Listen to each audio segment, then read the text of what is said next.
kali kali ini saya akan menjelaskan tentang proses analisis data COVID-19 di Indonesia. Saya datanya ngambil dari Kaggle, dari Siti Khotijah, visualisasi dan prediksi COVID-19 di Indonesia. Dan ini berbagai ininya dengan data-datanya ini.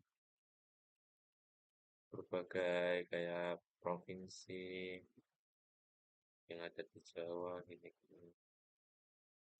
Nah, saya sudah meringkas datanya di catatan saya, dan saya akan menjelaskannya. Yang pertama, data, sumber data.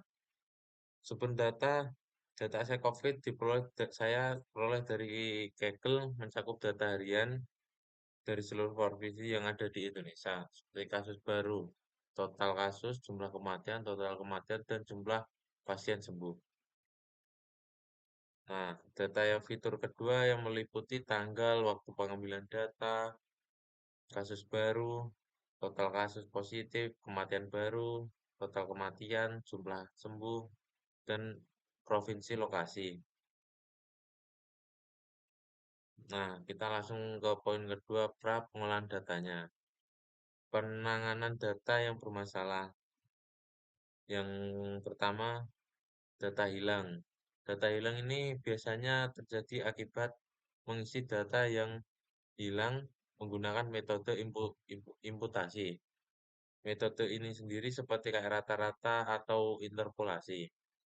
Nah, yang kedua, mengidentifikasi dan menangani data yang tidak wajar atau disebut juga dengan kasus tiba-tiba sangat tinggi dan sangat rendah.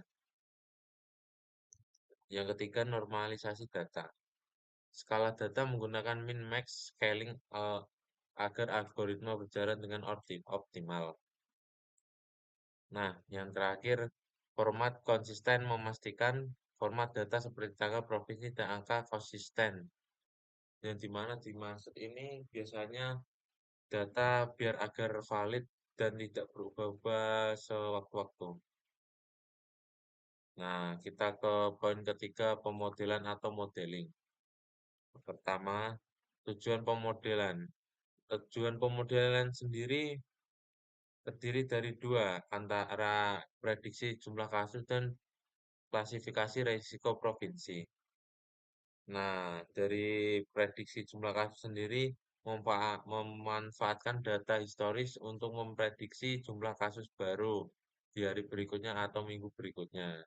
Yang kedua, klasifikasi risiko provinsi, di mana mengelompokkan provinsi berdasarkan tingkat risiko rendah, tinggi, atau sedang.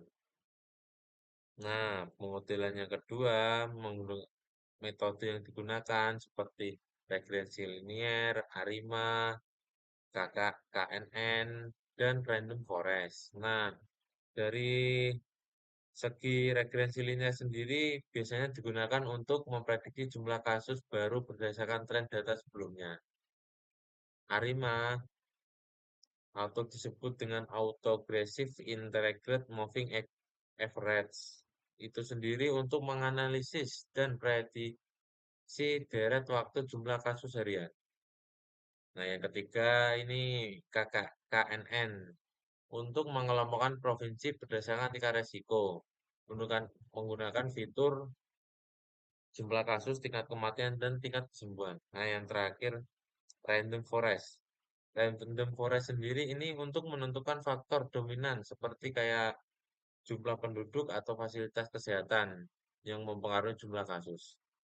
Nah, yang dari pemodelan ketiga ini, yang terakhir hasil pemodelan.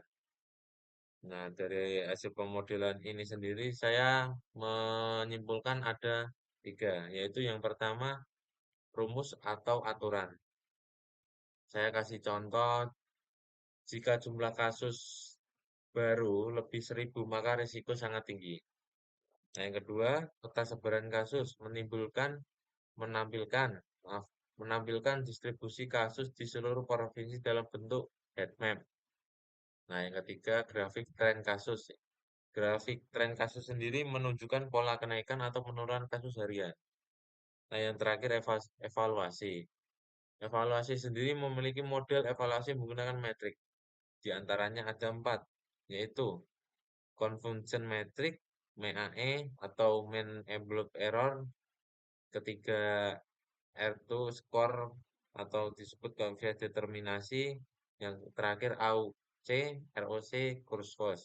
Nah, dari penjelasan 4 tersebut diantaranya yang salah satunya converse metric adalah untuk mengevaluasi model klasifikasi resiko provinsi, benar atau salah untuk mengelompokkan. Nah, yang kedua MAE atau disebut dengan mean envelope error. Nah, ini sendiri mengukur rata-rata kesalahan absolut pada prediksi jumlah kasus baru. Nah, yang ketiga R2 score atau disebut dengan koefisien determinasi. Ini sendiri untuk mengukur seberapa baik model regresi menjelaskan data. Nah, yang terakhir AUC ROC kurs. Ini untuk mengevaluasi performa klasifikasi resiko provinsi. Nah, sekian dulu saya mengambil dari Kaggle ini